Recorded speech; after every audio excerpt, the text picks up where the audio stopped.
This drill is called Tunch's Punches. It was developed by a man named Tunch Ilkin, who played left tackle for the Pittsburgh Steelers for 12 years, and he does clinics and demonstrations in professional and college football, and a lot of people use this. I think it's a terrific drill, and here's how it works. The first thing you do is get paired up with a partner on a line, as you see here, and then remember, the bag holder, who's on defense, places the shield across his chest, bends a little bit so he can take on a little bit of a blow, and then the puncher assumes the posture position. By posture, we're talking about a slight bend in the knees where you're sitting kind of like you're on a stool, and you have your chest out, your shoulders back, your elbows and thumbs tight together with a picture frame, and you want to bug your eyes and aim small, miss small, and then there's 3 drills. The first drill is actually a straight ahead punch. It's a 6-inch punch, and it goes for about 10 seconds, and you just unleash. You want to keep your hands nice and loose, your arms nice and loose, so you can allow your good posture to be able to deliver good blows.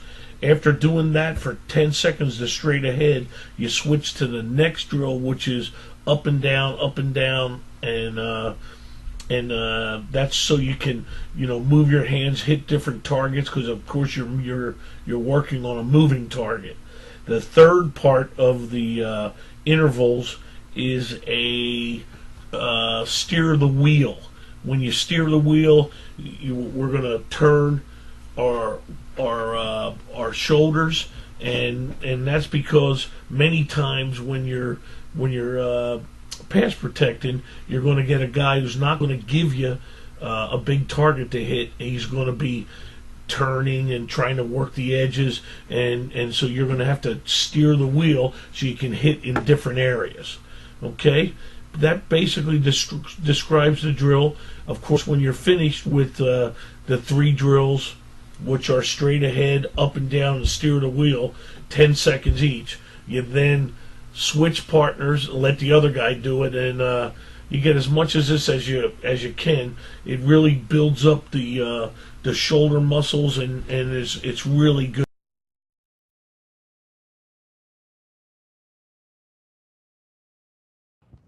I want you to jump set with your hats high jump set, then convert. Up stance. Here we go.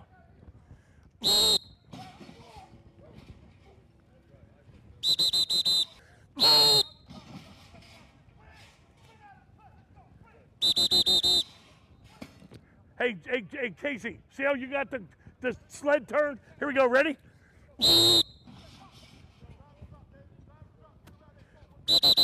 Next group. Next group.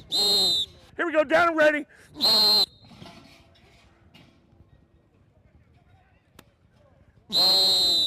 Next group, ready? Here we go.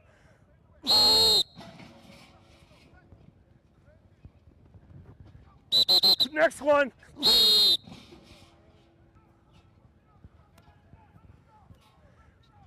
Next group, hurry up, get up there, get up there.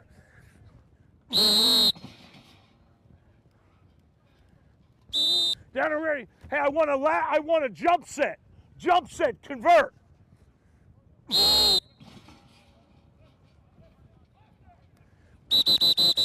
Here we go. Jump set, convert.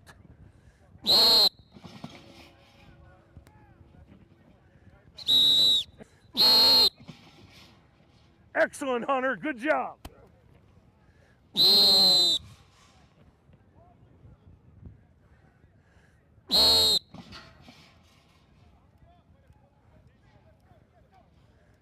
Stop. Down and ready. Jump set.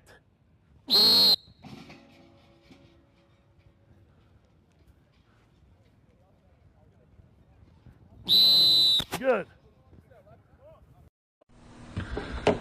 one of the real important drills that we're going to work on emphasizes the 3 type of sets that we use at Miami. We use jump sets on 3-step drops. We already talked about jump set and punch and cuts. And we use lateral sets when we have a 5-step drop and we have a guy that's in normal alignment to us. And we use vertical sets versus a wide rusher.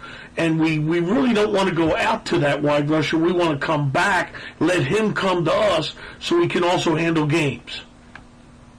Now, in this drill, we're going to work all 3 players, and we're going to try and get a little bit of shot at each type of set. The first one here is a jump set. I'll go back right there. And in the jump set, you see the feet go forward. They're trying to go forward just the length of your foot. Okay? Sometimes guys will jump out of their shoes on these jump sets, and then when they get some movement, they're hurt by it a little bit. Okay? But we just want to go 1, 2, come forward, and maybe get the defensive player a little bit out of kilter, out of sorts, and his timing may be off, and that's why we like to work these jump sets. They're good for it, especially for 3-step drops. Okay? And then moving forward here, we'll go to lateral sets. Okay? On the lateral sets, you see them. The foot goes to the right or to the left if he's aligned to your left. Okay? You're trying to keep inside leverage at all times. You're trying to keep the hands tight. You can see them. And you're snapping the head back. And what we really work on that is jam, jack, and throw. We're jamming our foot into the ground, we're jacking our heads back, and we're throwing our hands as hard as we can. Now here is our vertical set. Okay? The guy gets you get a little bit of a wider rush. Okay? So you have to kind of give ground to get your ground. And now we're going to push for depth, and we're going to push off our inside foot, and we're going to kick back and kick slide, but we want to do it almost completely vertical. Okay, again, none of the things you're teaching as a pass protector, as a coach, as far as inside leverage, none of that changes. We're trying to hit you on the inside. We're trying to protect our inside at all time. We're trying to make you go one way to beat us. But the hard problem with this is to keep guys square to the line of scrimmage. And this is why we got to work it so hard to keep them square, to keep them focused on not turning. And again, now we work to the left. Because you never know. We use left-handed stances, right-handed stances, and guys can get hurt. You got to move guys around. So we always want them to work them both left and right.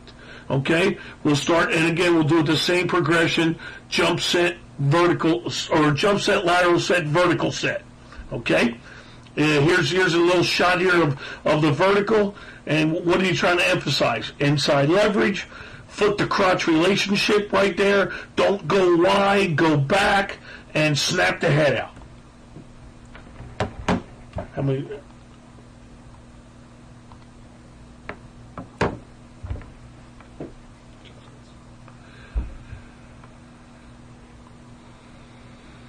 Well, you can see right here, our right tackle is doing a good job on trying to attack and get at the rusher. It's a good job on the jump set. And is very effective. It's really a nice alternative, to guys that are good rushers. You don't want to let them get in a mode where they're just coming after you all day and they don't have to worry about anything else but the same type of set.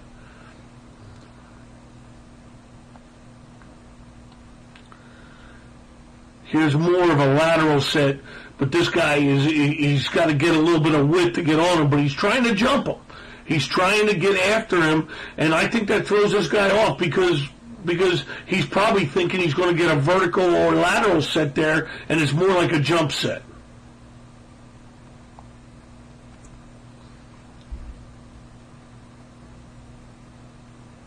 Here's lateral set. Okay, and the example is the right tackle. He has a 5 technique on him. He's in a normal 5 technique alignment, which would be on his outside shoulder. He wants to jam his right foot in the ground, keep his left foot solid. He wants to work the inside of the body, and he wants to jack his head back and throw his hands. Jam, jack, and throw on lateral set. It's the same thing on a jump set, only now you're using forward footwork. Okay? This one is a lateral to the side. And you can see he does a good job, gets his head out, stops him good, works his hands good. That's an excellent job. Here's another view, our left tackle on a lateral set. Okay? Now, I would like to see him jam his left foot a little bit better, but and the throw of the hands, but the head's good. He's keeping inside leverage. And again, that guy's on his outside shoulder, and we're working to keep our left foot in his crotch. That's the relationship we're looking. Left foot to crotch, jam, jack, and throw, keep the head out, keep inside leverage.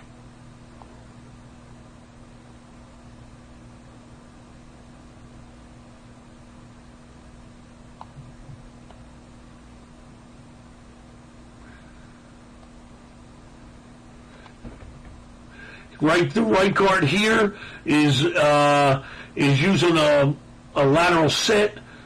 Good job of, the guy's a little loose on him where they can run games on you, but he's careful enough to not get his head involved and still keep him outside and keep his inside leverage.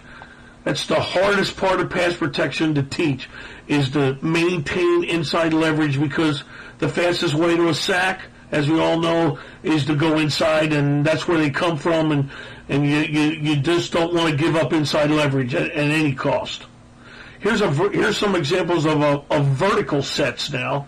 Okay, our right tackle here has a 6 technique on the tight end, and he's just going completely vertical. Okay, and he's turning a little bit, and you want to work their confidence that they can stay square and play at the line of scrimmage. But I really like his inside leverage. He kind of falls victim to a nice little move there, but that's okay, because the guy's got to go outside and the ball's going to be gone.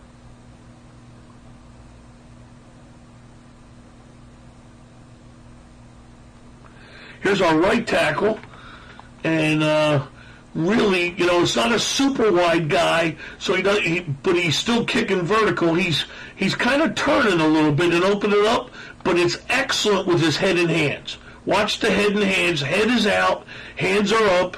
He hits the inside number, keeps great leverage on the guy, allows the quarterback to throw the ball freely. Okay, that's a pretty nice job right there.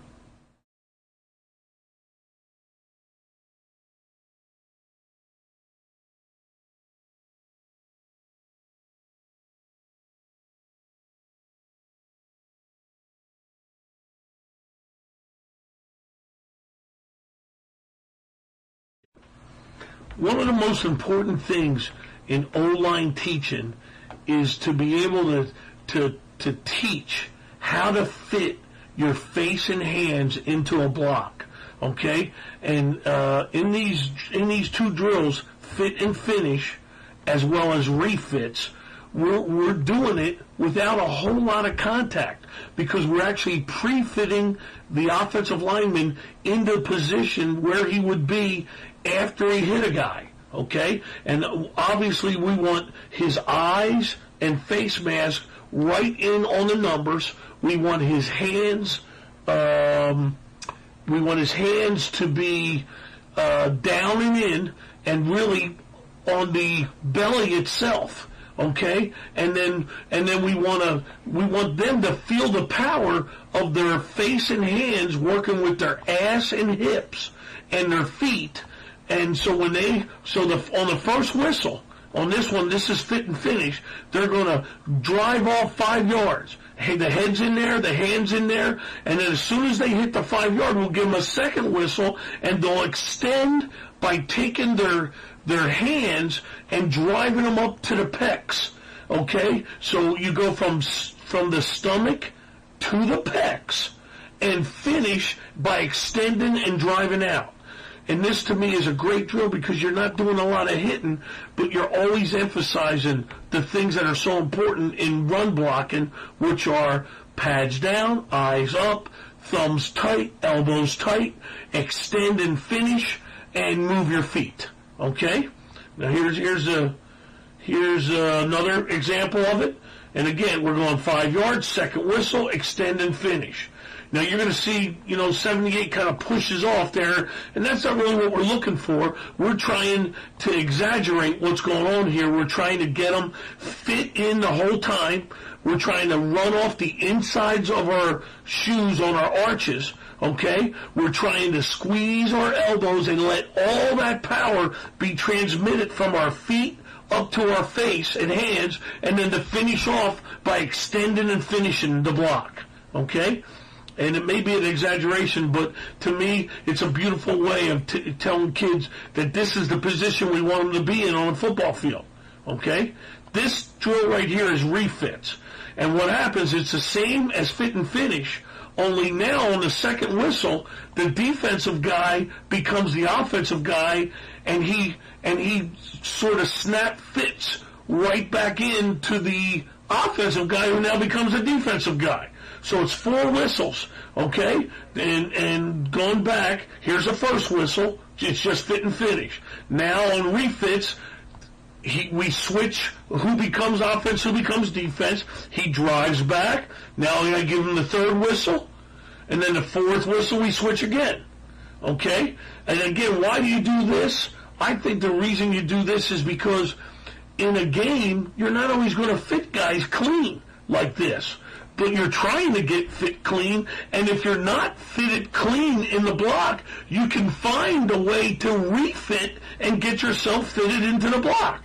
And what's the other thing? Again, we're not doing a lot of hitting. Your offensive linemen only have so many hits in them across a whole year, a whole season, and we want to try and keep them healthy, but we also want to be able to work the fit. Now, here's an example. Our right tackle here is going to, this is kind of on an angle of what we were showing for the fit and finish, but it's a great job of fitting, hands and head, driving with the feet, okay, and then finishing, and he's trying to extend, and he ends up actually, sometimes this happens where a guy just goes on his back and we get a pancake. That's a heck of a job. Now we got the right guard, number 65. And again, he takes his step first, but what do we got now? As soon as he gets fitted, now he's doing the fit and finish. And he's trying to drive on the guy and finish him, man, Finishes happen at we do most of this drill going straight vertically, but you could also work it at an angle because, as we know, in football, a lot of your fits come at an angle. Here's our left tackle, Brandon Washington, does an excellent job with his hands from an up stance.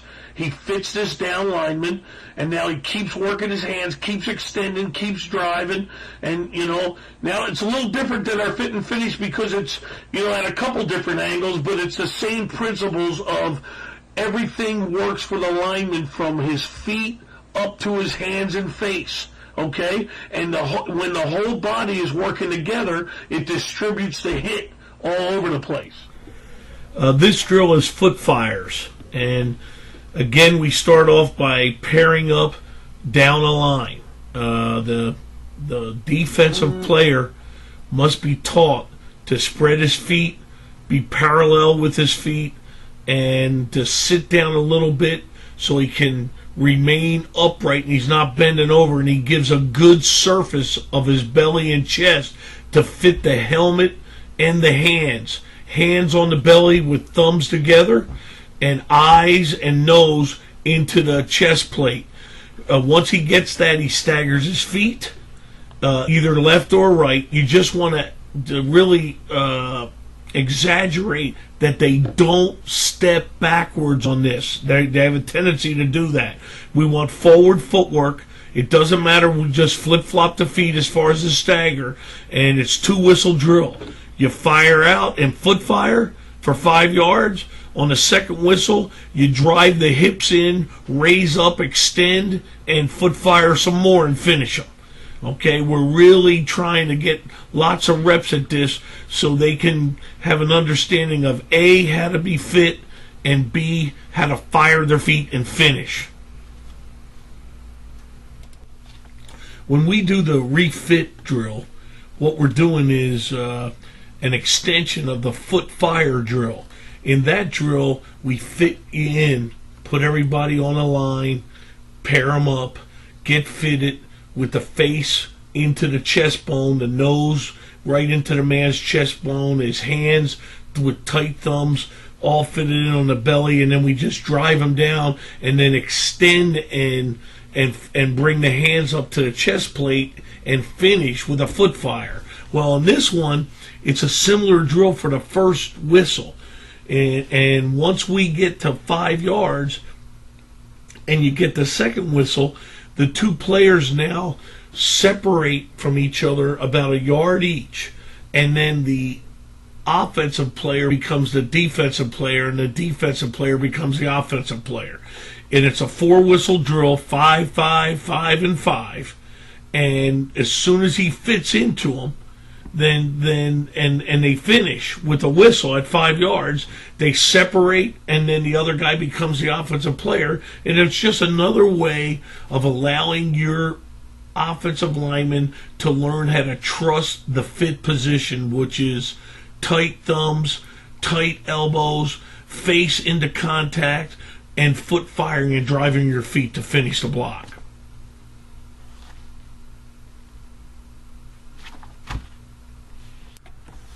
We run zone blocking, either tight zone or wide zone at the University of Miami, and we do a drill called point of aim, and of course we call it that because we want the offensive lineman to have a structured point of aim as his aiming point, and by point of aim we're referring to when our helmet hits the defender and exactly where that point of aim is. Okay, so we're going to work 3 types of blocks. We're going to work a defender being head up, a defender being an outside shade, and a defender being removed like you'll get a lot of times at tackle and sometimes at guard. Okay, so on these blocks, we're also emphasizing other things like forward footwork and tight elbows and tight thumbs and the fit of the block. But the particular thing we're trying to emphasize in this drill is where you're placing your helmet and your point of aim. Okay, so we'll start with a lead step, and during the lead step, we're going to just come right off the ball, straight ahead, both feet in the ground, hands down and in, and pads down, eyes up.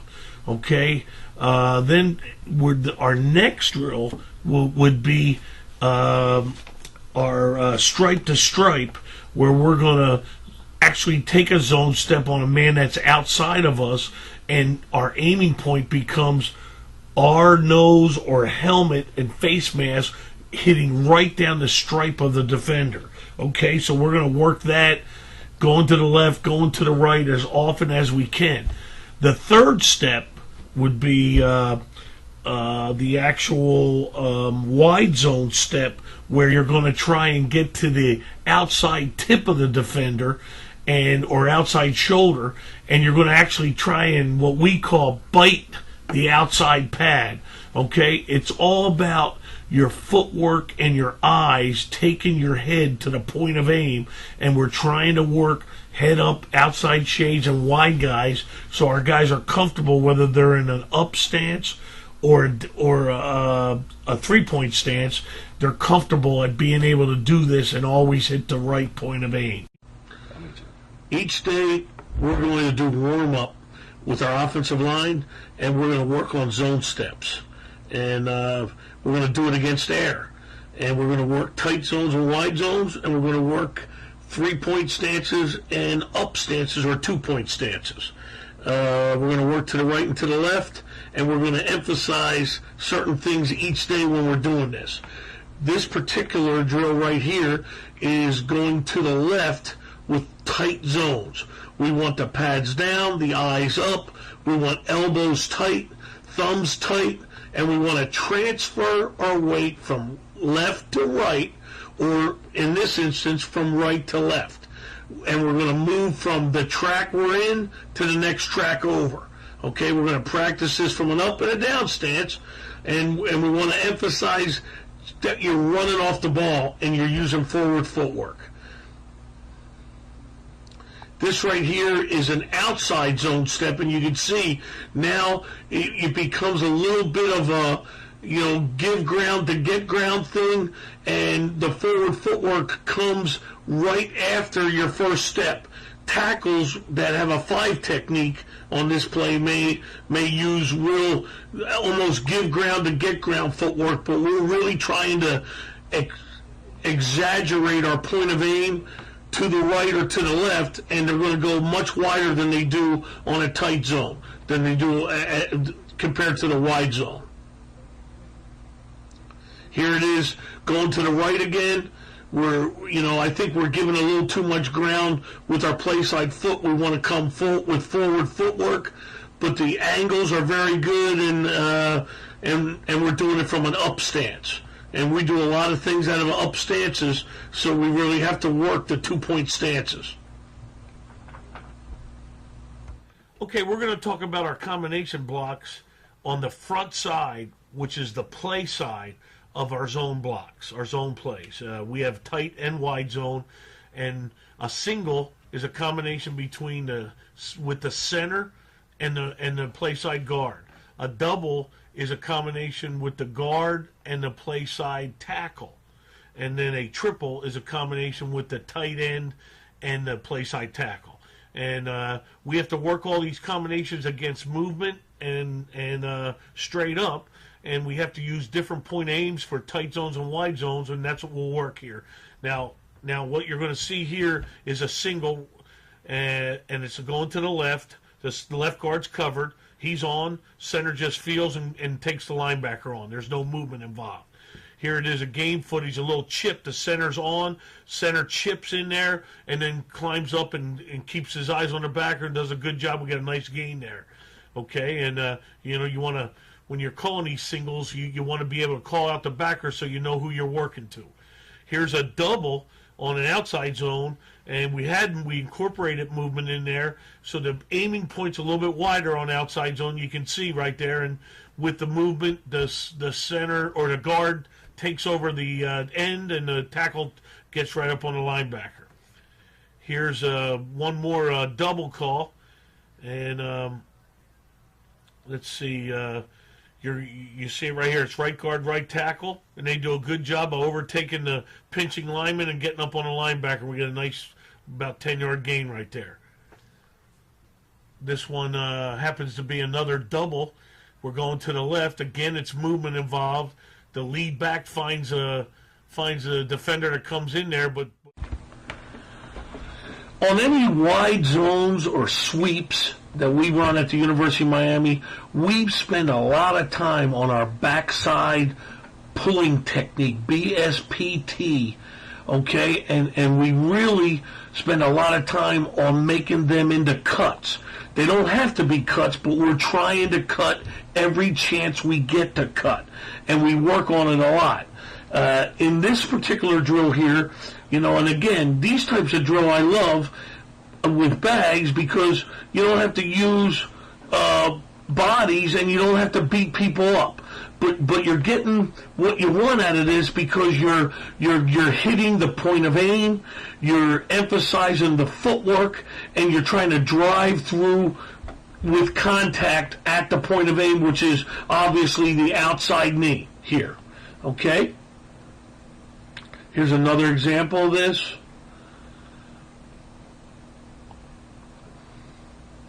Brandon Linder does a good job of staying low, getting to the outside of the pad, and taking the proper footwork to get him to where he needs to get quickly. Nice job. Nice job right there. Guys are coming off the ball, they're down low, they're laying out, they're driving their hands through, and they're trying to take the guy out. And some guys can play that block pretty good. And but to me, if you're quick and your jumping cadence and your point aim is good, you're probably going to be good. Here on the backside here, we have an 8-hole play, and our backside left guard and left tackle. Here comes the left tackle, Brandon Washington, with an excellent cut, and that's the left guard does a great job too of putting that guy down. Both of them, you can see the carryover from the bag work of the point of aim and how they're trying to get vertical and get up the field to get the guy down. And we're playing off our goal line here, and the yards are critical here, and we gain a nice little 4 or 5 yard gain. Here's a play to the 9 to the left side, our 9-hole play, and obviously this involves the right guard on the back side, okay? Because when they're running a single, the center and the left guard, so the backside guard ends up having that nose guard almost by himself. We may give him a Heisman with the center to help him, but he has to get out of there, and I think he could have gone a little bit more wide, but he does a great job of getting the guy down. And you can see if those guys are down, then when they come into the whole play side, the play side blockers take care of business, but it's hard to see the backside blockers. So that's why we're trying, or the backside defenders, that's why we're trying to get them down on the ground. If we can get them down on the ground, it's going to make for this guy to get more consistent gains and some breakouts.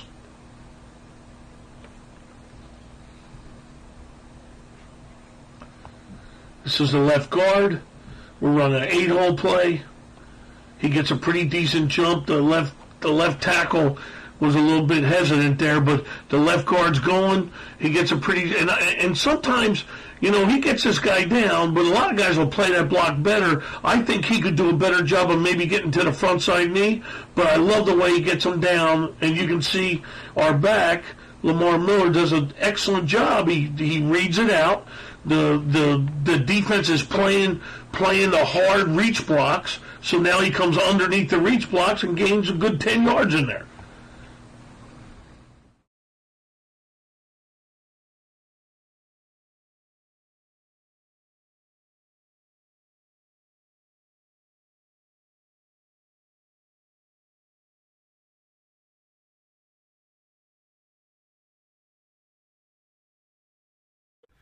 The pulling drill is a drill that we use to get our players to learn all the essentials of pulling, but we don't want them to have to hit somebody all the time.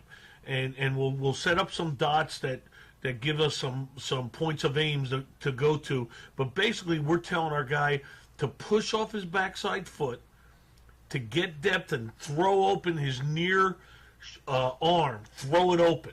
So he can see his target, and then we want him to cross over, and that entails about 2 steps with the crossover, and by the 3rd step he's coming downhill, and we want his pads to come down. We want the guy to get very vertical. That's why we put the little cones or dots in there, so he can work a vertical meaning going at the goal line with his pads down and his eyes up. We'll get the players to call numbers sometimes, and we'll have pads in there so you can go under them and stay low. But the basic thing is we want to get lots of reps, and this pulling drill puts 2 guys right opposite each other, and they're pulling, and both of them are going to the right, and they're running through an area that's very similar to the same technique they're going to use in the game. And we get tons of reps, and we don't have to do a lot of hitting, but it really allows us to do a lot of teaching. And now here's a perfect example. We got it set up, and you can see how many guys are involved, and it's pushing off the backside foot, right? You're trying to throw the near arm. You're trying to get into the chute right there, and then get your pads down. Now here it is with actual game footage. This is John Feliciano, comes right up in the alley, and well, he didn't have anybody to hit, so he kept climbing to the next level defender and just smashed that safety, which is beautiful. Here he is again, and John does a great job, and he just drops this guy. And that's another thing. You're looking for your luggage. That's what we say. Find your luggage. But we're also going to be like bludgeoning instruments, and we're going to hit anything that's in our path of 1, 2, 3 vertical, pads down, and we're trying to scrape our backside elbow for skin. And John does as good a job as anybody we've ever had at this. He gets low. This drill is the pulling drill. We want to work on this, obviously, for our O pulls, which are when the offside guard pulls for the onside backer, or our flat pulls when we're running counters or traps and we're trying to get slightly into the line and pull flat. Okay, I learned this from Dante Scarnecchia with the New England Patriots, who is now retired, was easily one of the best coaches ever of the offensive line. And I love it because you can really train your players to get lots of reps and get their pads down and get scrape for skin and be low and be tight and pull flat. This here is obviously the O pull. Okay, we're pushing off the backside foot. We're running through a lane. We're trying to get our pads down, find our luggage, and you can actually put coaches like this in the drill with flat shields, and they'll give a number, so when the guy opens, gains ground to the target and pulls, he can see the number, get his pads down, call out the number, find his luggage, and finish and finish and finish. You can change from left to right easily. The dots in the drill that you see help to, give a landmark to the players, and they can pull to the left and to the right. There we are, switching the drill. Now each player is pulling to his left, or excuse me, to his right. Before they were going to the left. And when they go through the line, it's very important that they can also get back into the other line, and that way you can get tons and tons of repetitions and still be coaching about the fine points of having your pads down, being tight, scraping for skin with your backside arm, finishing and getting through. And these guys are doing a good job of it. Now we move the dots a little bit and we work on flat pulls. Okay, we're both going to the right. Again, you're going through two lines, getting slightly into the line. You want to gain ground to the target, get your pads down, run through the whole lane to the sets of dots, and you're teaching the same thing. You can have a bag in there, so he can stay low. You can put your fingers up so he can find his target, and it's really important that you emphasize finding your luggage or your target when you're pulling, because so many times you can actually see it in the drill that the players are looking at the ground or their own feet rather than trying to find their target. And again, like as in any drill, you want to practice going to the left and to the right and getting slightly into the line. Always emphasizing the same thing. Pads down, eyes up, find your luggage. The next thing we're going to talk about is our second level cuts.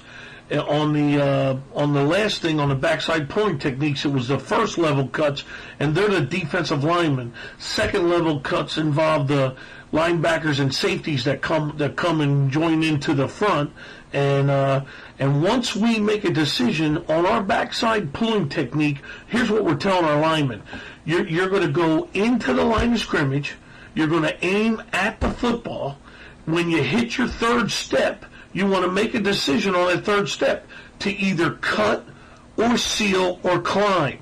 And if the decision, because there's nobody to block or because you're past the defender, is to climb, now the second level cuts come into play. And just like we did with the backside pulling technique on first level cuts, we use bags, and now we're going to, of course, move the bags to the second level where the linebackers and safeties would be, and it's the same thing. You know, you're trying to make that guy defend himself. You're trying to get his play side or outside knee, and you're trying to take it out, and you're trying to go just a layout technique. Just you can see these guys are actually skinning their knees and their chests right on the ground.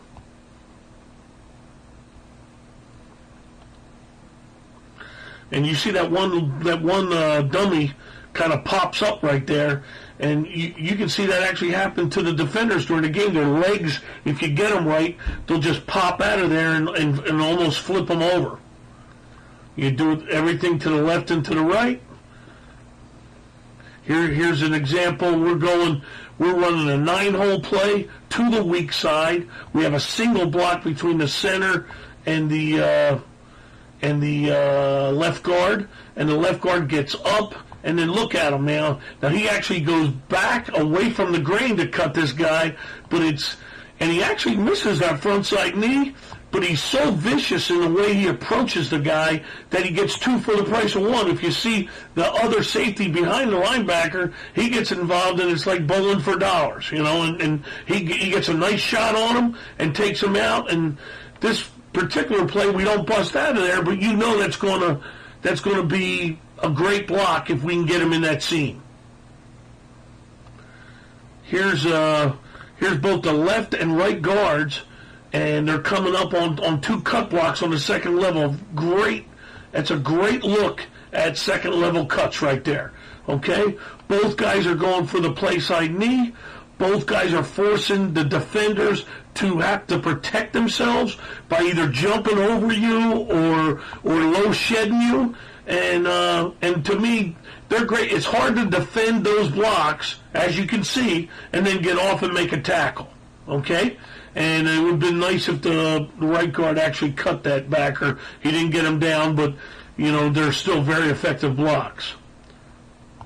Here down by the goal line, we've got the left guard, Jay Lou, is coming up on Duke's middle linebacker, and he gets by, and it's a heck of a job by both guys. Sometimes you don't have to cut. Sometimes you can drive them by, but it's a great job of him trying to get the guy down, as well as the tackle trying to get that D lineman down. They got him off the ball, which leads to a touchdown. As we know in football, many teams run power or gap plays where you use gap blocking, which is kind of the opposite of zone blocking. It's in and up away from where the ball's going, where zone blocking is out and up to where the ball's going. And one of the hardest blocks is what we call a deuce, and that's a combination block with the guard and tackle to the side of the call. And that guy can do a lot of things. That 3 technique, he could be a 2 technique, he could be inside shade guy, he could be moving. But we want to use constant footwork on these deuce blocks of gap blocking, and we want to trust our eyes and our feet to do the same thing. And you really, so much of this is you have to work these combinations, just like we talked about the zone combinations. Now here we have this would be 17 power, and it's the left guard and the left tackle on a combination block. And what I don't like is the left guard is kind of drop stepping his right foot, but he still is given plenty of hit to that 3 technique, which allows the left tackle to really get involved with that deuce right there. Okay? And now what you want to do, why you want the left guard to use forward footwork there, is because as much as you want to drive the guy down, you want to drive him back also, because that kind of takes care of the linebacker. If he has to run the hump, it's going to give us a consistent gain of 3 or 4 or 5 yards. Okay? That was a pretty good job right there by Malcolm and Jeremy Lewis. And here's another example. And again, you want it's in and up with your right foot when you're going to the left. Okay, so your inside foot is moving first. Okay, that guy pinches. Here's versus a pinch, and the left tackle actually climbs and he wants to pin the upfield shoulder. Okay? And Malcolm does a decent job of that. And then if that guy tries to hump you and get over the top, now you want to use your backside or right arm and finish him up the field. Okay? But that's a good job by Jeremy in taking the pinching tackle. Good job by Malcolm climbing and pinning the upfield shoulder. Now we got the right side working on the 3 technique with the left guard pulling. Okay? We're still drop stepping a little too much. That's a better by the right guard, but the right tackle's gotta use forward footwork so you can knock the guy off the ball.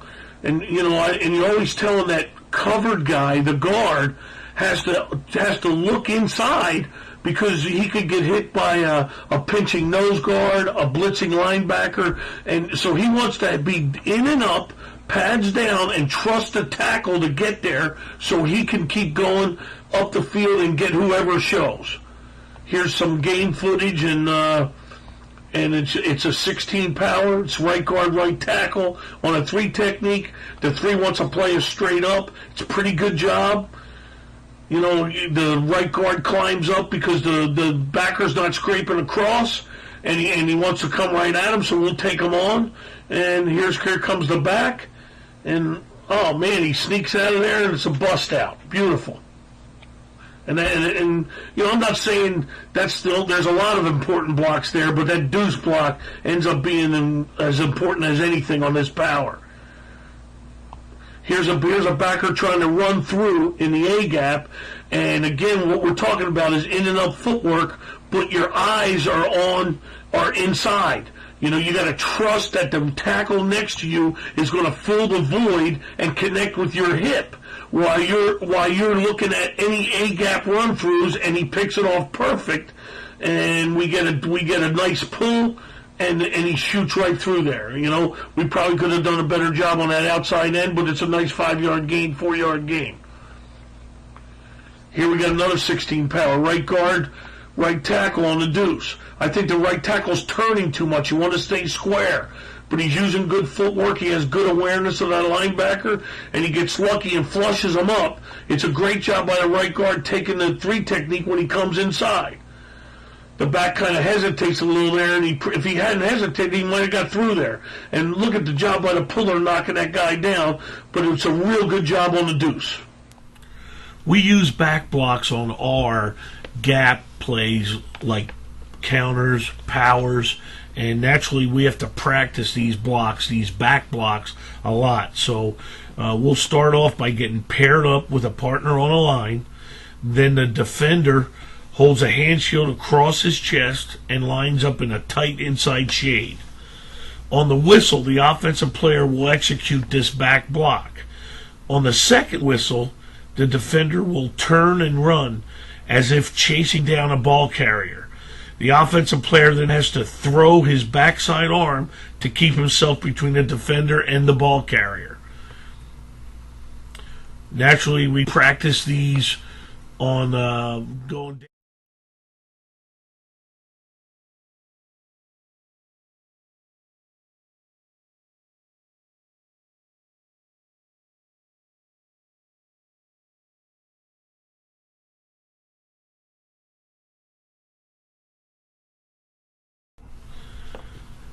Pass set drill is something we work on daily at the University of Miami. It involves 3 types of sets.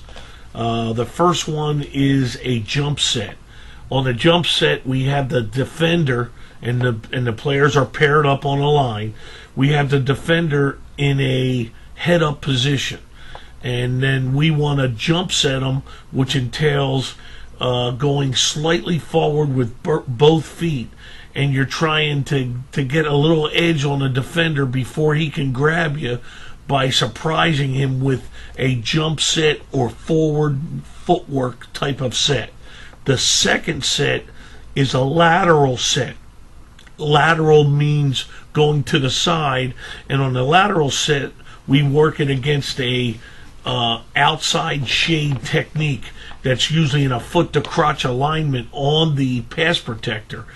In this particular set, we're going to keep our inside foot solid and not moving at all, our outside foot will sit exactly to the crotch of the defender.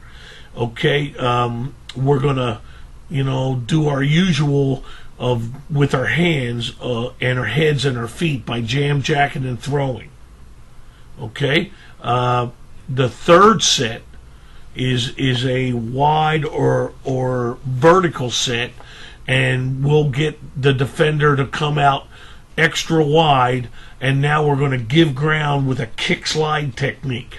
So you got the 3 sets being jump set, lateral set, which is to the side on a 3 technique, and then a vertical set, which is kick sliding. We'll use punch and cuts on our 3-step passing game for the offensive line, and we have to work our drills for that, because what we're trying to do is use a jump set, punch the guy and get a vertical extension with your arms and get him off you, and then go down and cut the top of his kneecap with your eyes up and your pads down, and it usually times out right to where you get the ball is being thrown and it can go over the head rather than get it batted down. And you have to practice this, and we have drills that we work on, and we call it, of course, punch and cut, and that's what we're trying to do. Use forward footwork on a jump set, get extension, and then cut them. Now here's some practice reps, and you can see, you try and get the guys on defense. They're getting cut, but you want them to make it realistic and come across or engage the defender. And then he just works on trying to drive the head to the near kneecap. You also always want to, don't give up inside leverage. Always try and stay inside on the defender. That was a pretty good cut there by Ben Jones, our right tackle. Good punch and cut. Here's our right guard, right tackle, and you can see that's not a good job by our right guard there, Brandon. There, he actually didn't jump set the guy, so he didn't get good wood on him, and the guy almost batted it down. Anyway, this punch and cut is something that you really gotta drill. You gotta make sure that you're emphasizing the fine teaching points of the jump set, the extension, the eyes on the top of the kneecap, and the timing of the whole deal. So much of what we're teaching in pass protection at the University of Miami is about posture. And when we talk about posture, we talk about sitting slightly with your legs wide, sitting down just a little bit, bringing your butt down maybe 6 inches, and having your feet open and your weight on your arches or the inside of your feet. And we want also to have our elbows up, hands up, tuck our chin, chest out, and then we want to assume that position, and we'll do it like here. For instance, in this drill, we're going to do it with the hands behind the back. Now, if you notice, each player should be pushing off their arches, and we can do it 2 different ways. I'm doing a direction here, where we're just pointing a direction, and you can see we'll go left and right, and then we'll go back to the left and back to the right. Okay, the whole time you're trying to emphasize the same things. A slight bend of the butt sitting down, the legs wide, and you're working off the inside of the arches. You can also do it by direction, right, left. You can, rather than point, you can just give a direction. Now in this particular deal here, we're going to go to sandbags, okay, because getting linemen to understand to keep their hands up in pass protection is vital. So again, it's pretty much the same drill, but rather than have your hands behind, we have them with sandbags, and these sandbags are great. They have grips on them, and they're about 25 pounds. And here it is now in the game itself, and you can see our right tackle, John Feliciano, is doing a good job, number 70. If you notice him, he's pushing for depth. He is keeping his feet apart. His hands are up, and he gets an excellent punch and manages to keep a good string line between him and the quarterback, and he's keeping inside leverage. Also, really everybody here is doing pretty well. Our left tackle, he's getting just not so good with his hands, but his footwork is good, and he keeps inside leverage, and the right guard does a great job too. That's a tough block on a 3 technique. Okay, well, the protection breaks down a little bit there late, but here's the next look at this, and we're going to find examples of pass protection posture. That's again good by the right tackle. Feet are apart. He's getting his head involved a little bit, but it's a good punch. He's keeping inside leverage, and nice job by the right guard. The left tackle's doing a decent job too. He's getting his hands on him. He's keeping his feet apart. Great. I think that's excellent by Brandon Linder, 65. I mean, as far as getting his hands on the guy and keeping posture, and looks very much like the drill. Okay, let's talk about how your center and 2 guards are going to block the games that they get inside with the nose guard and the 3 technique or whatever combination they have in there. When we work on these, we want to prepare our guys for what they're going to see in the game. So we'll break down the film, and whether it's a tackle first with a nose around, or a nose first with a tackle around, or just an angle or slant to and away from the tight end, we have to work these drills on our different protections and make sure that we're really solid with them. And we show the guys the film, of course, during the meetings, and then we work these particular drills right here. It's essential that the guard that has an outside technique keeps inside leverage and prevents that guy who's usually the penetrator. And there you see a good job of our right guard stopping the penetrator, which allows the center and the other guard to be able to handle the looper. So they're doing a good job, and again, we'll show it on tape. We'll practice it on the field, and then they get to do it in a game like they're doing right here, and they're doing a good job of it. You want to try and make sure that they're on the same level. The center's usually up a level when he snaps the ball, so he'll get back and get on the same level as the guards, and then we'll pass things off, stay square, and do the best we can. Well, as we know, in both college and pro football, the passing games have become so sophisticated, and people are trying to earmark that quarterback and get him out of the game. And one of the best devices to use are mixes or tackle end games or nose tackle games. And in this particular drill, we're going to be emphasizing our guard and tackle working against a 3 technique and a 5 technique, particularly here. But you can see the things you're going to see are going to be this is a pirate stunt where both the end and the tackle, slant or angle inside, and you're gonna see, and how you're going to take it on, how you're going to stop it. But you want to work these different mixes and not just wait on your defense in team periods to do it. You want to do it in your drills. And one of the things we do, like for instance, this one here is a TE, and the tackle is the first guy, T, and then E comes under. Now, what we tell the right offensive tackle to do here, and he's not doing such a hot job, is to arm bar with his left arm. That means we want him to put his left hand up and feel that defensive tackle while he looks at the defensive end. And as soon as he sees the DN come under, then he can connect both of his hands and stop that penetrator, the tackle, on the TE stunt. Okay? And of course, you want to communicate too, so there's got to be verbal communication. You want the tackle that sees the end coming under to yell out game, game, game, game. Okay? And we'll work this like crazy. Here we are, and it's going to be the right tackle and right guard getting an. This is actually an ET, where the end goes first and the tackle goes second. And I think the the tackle could do a better job of protecting his inside, but he does try to snap that guy off.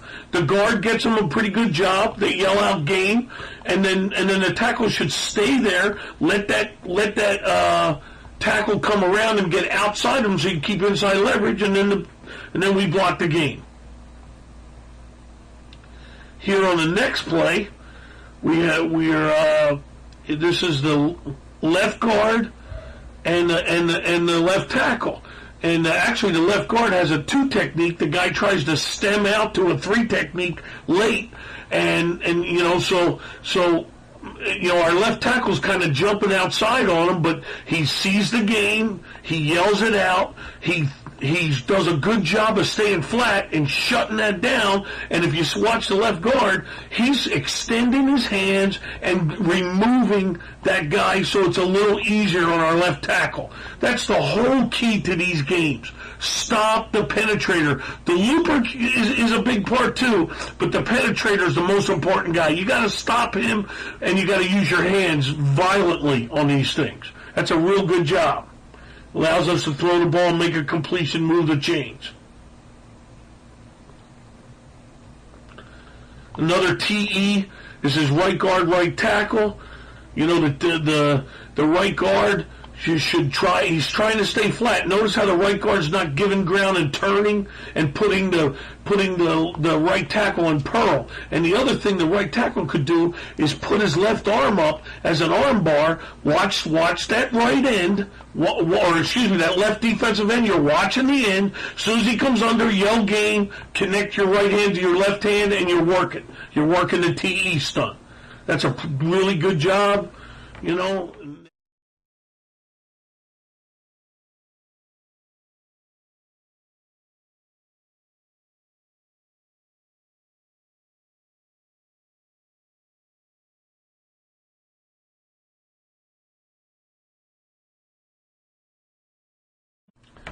One of the most difficult things to teach for any offensive line coach, or actually any offensive player, is the ability to block people in the open field. And this cage drill, what we do is we take 4 dots, we try and get them about 10 yards apart, a 10-yard square, and sometimes you have to get them a little bit bigger, and we keep a guy, as you see right here, we have a guy one guy's outside the cage, and another guy's inside the cage. The guy inside the cage has to move around and avoid the guy that's trying to knock him out of the cage.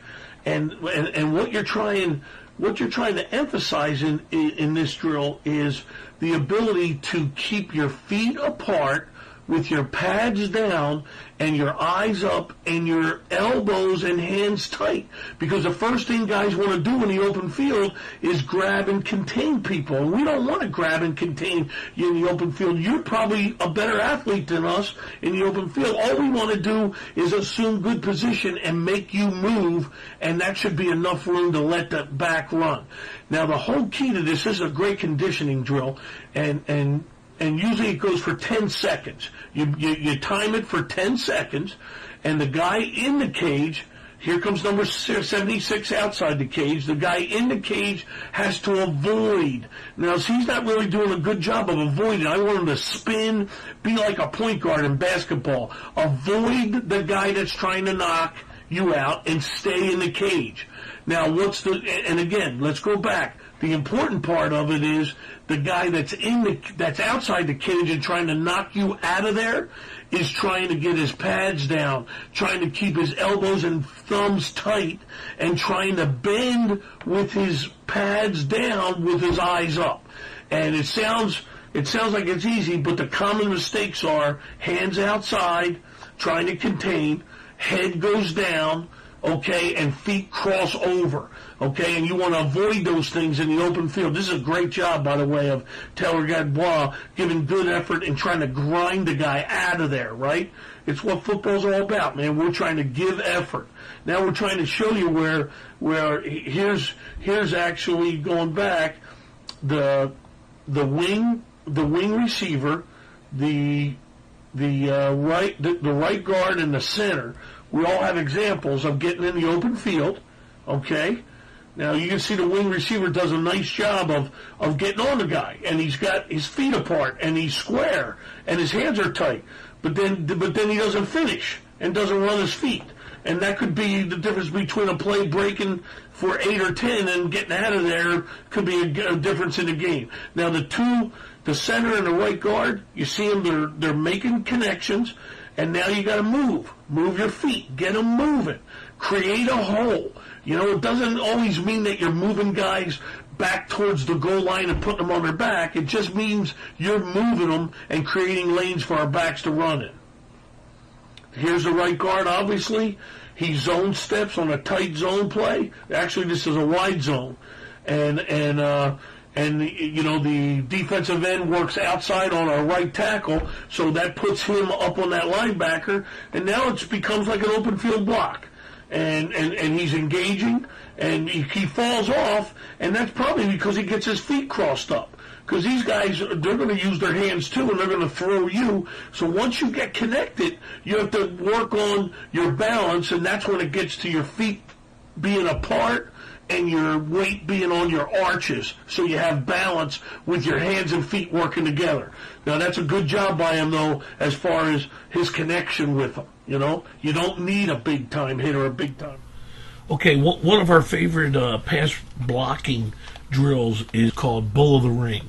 Okay, and again, we're emphasizing posture of the old lineman, which you try to do in any of your drills with pass protection. We put 4 guys holding hand shields and surround the offensive player who is inside of the 4 hand shields. The coach on the outside of the drill will call direction. Example being left, right, and now the pass protector on the inside will just flip his hips and turn and face the person to the direction called. He as soon as he faces him, that guy takes a slight step at him and he hits him. In this particular picture, you have more than 4, and you can use more than 4. But the thing is to move your feet, stay in posture, unleash a good punch, keep your head back, hands together, get extension, and as you can see, you know, we're doing a good job there. It's nice.